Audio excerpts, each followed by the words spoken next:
Morning students, how are you? Hope you are doing well in your home.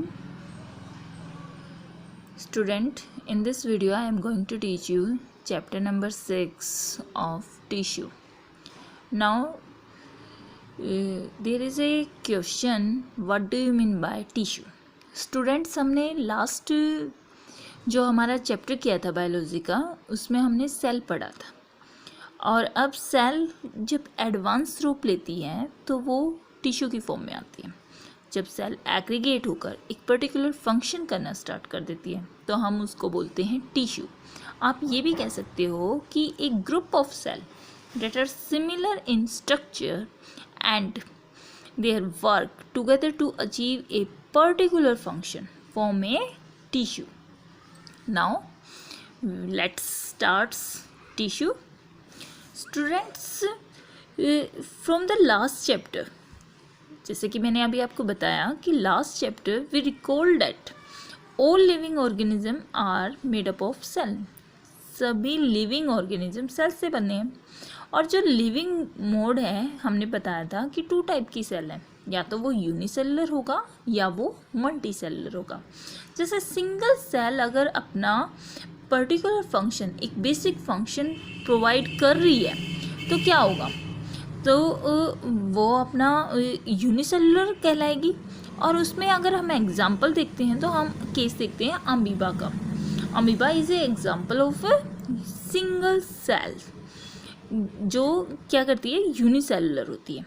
और amoeba का जो function है वो movement, intake of food and respiratory gases, respiration and excretion, these all function carried by a particular cell, that is single cell or unicellular. So amoeba is known as the unicellular organism. On the other hand, there are the multicellular organism also. There are the million of cells, and these million of cells carried different function. Each specialized function is taken by the different group of cell. यहाँ पे जो function होगा वो different group के through होगा। अब इसमें क्या होगा बच्चों, जैसे हम ह्यूमन का एग्जांपल ले रहे हैं, जो हमारी मसल सेल है वो कॉन्ट्रैक्ट करेगी, रिलैक्स करेगी, तो क्या होगा, मूवमेंट होगा। और नर्व सेल का फंक्शन है मैसेज करना, हमारे ब्रेन तक जो मैसेज पहुंचता है वो नर्व सेल की हेल्प से पहुंचता है। And blood flow to transport oxygen, food, hormone and waste material. इसी तरह से हम प्लांट्स में भी पर्टिकुलर फंक्शन होते हैं, जैसे फूड एंड वाटर का ट्रांसपोर्ट होना। और इसी तरह से हम देखते हैं कि प्लांट्स में भी अलग अलग सेल्स होती हैं, जैसे फिलोएम एंड जाइलम। जाइलम का वर्क होता है, ये टिश्यू है, अभी हम पढ़ेंगे इनको। जो जाइलम है वो क्या करेगा, ये वाटर का ट्रांसपोर्ट करेगा और फिलोएम फूड का ट्रांसपोर्ट करेगा। ठीक है बच्चे। अब जैसे blood, phloem, muscles, these are the example of tissue and this one is the definition of the tissue, a group of cell that are similar in structure and or work together to achieve a particular function forming a tissue. Next there is plants and animal made up of same type of tissue.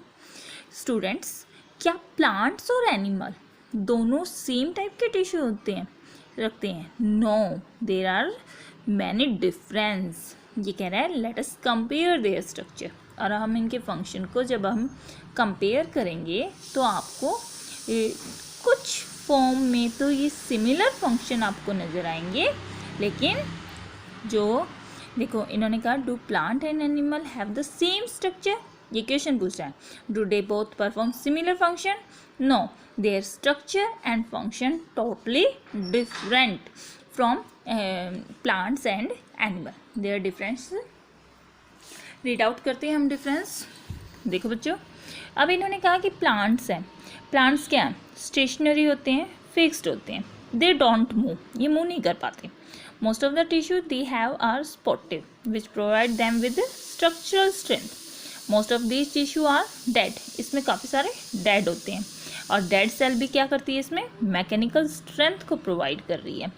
इसी तरह से animals की जब आप बात करते हैं तो एनिमल क्या होते हैं, मूवेबल होते हैं, वो फिक्स नहीं होते प्लांट की तरह, वो अपने फूड, मेट्स और शेल्टर की सर्च में इधर उधर घूमते रहते हैं। They consume more energy as compare to the plant. ये मूवेबल होते हैं, लोकोमोटरी होते हैं, ये एक जगह से दूसरी जगह पे जाते हैं।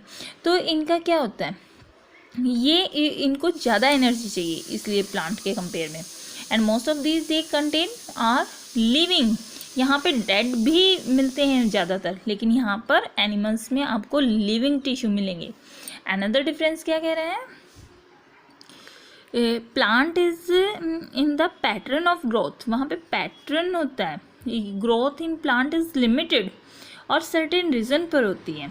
एक पर्टिकुलर फिक्स पॉइंट होते हैं जहाँ पे लिमिटेड ग्रोथ होती है प्लांट में, लेकिन एनिमल के केस में ऐसा नहीं होता। ठीक है बच्चों, अब ये कह रहा है कि based on the dividing capacity of the tissue various plant tissue can be classified as growing और meristematic tissue and permanent tissue.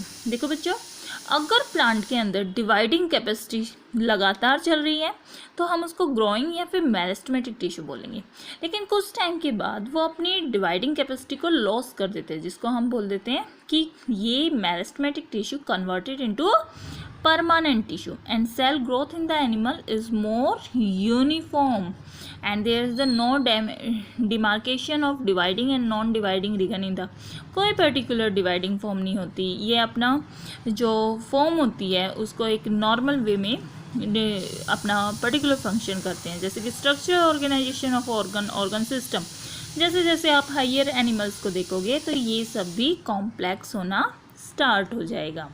बच्चे इसी तरह से ये कह रहा है कि जो प्लांट है and active locomotion on the other hand animal, ये कह रहा है प्लांट के कंपेयर में जो एक्टिव जो ऑर्गेनिज्म है वो एनिमल है। ठीक है, और उसी के बेस पर हमारे ऑर्गन सिस्टम डेवलप हुए हैं। ये ऑर्गन सिस्टम क्या है बच्चों, जब टिश्यू इकट्ठे होकर एक पर्टिकुलर फंक्शन कर रहे हैं तो वो ऑर्गन बनाते हैं और ऑर्गन से हमारा ऑर्गन सिस्टम बनता है। जैसे कि अगर आप बात किया जाए लीवर क्या है, एक ऑर्गन है, लेकिन और स्टमक भी एक ऑर्गन है, लेकिन आप पूरे एक ऑर्गन सिस्टम की बात करेंगे तो आप क्या बोलोगे, डाइजेस्टिव सिस्टम। तो डाइजेस्टिव सिस्टम क्या है, डाइजेस्टिव सिस्टम एक ऑर्गन सिस्टम है। ये कैसे बना, ये पहले सेल आई, सेल से टिश्यू एग्रीगेट हुए, टिश्यू से ऑर्गन, ऑर्गन से ऑर्गन सिस्टम, और ऑर्गन सिस्टम जब कंबाइन होते हैं तो एक पूरा का पूरा ऑर्गेनिज्म बनता है। स्टूडेंट्स, इस पेज को आप रीड करोगे और कुछ पॉइंट्स मैंने आपको बताए हैं, वो पॉइंट्स आप नोट डाउन करेंगे, और यहाँ पे प्लांट्स और एनिमल सेल के बीच में, जो प्लांट्स एंड एनिमल टिश्यू के बीच में डिफरेंस आप खुद लिखोगे। ठीक है students, thank you, have a nice day.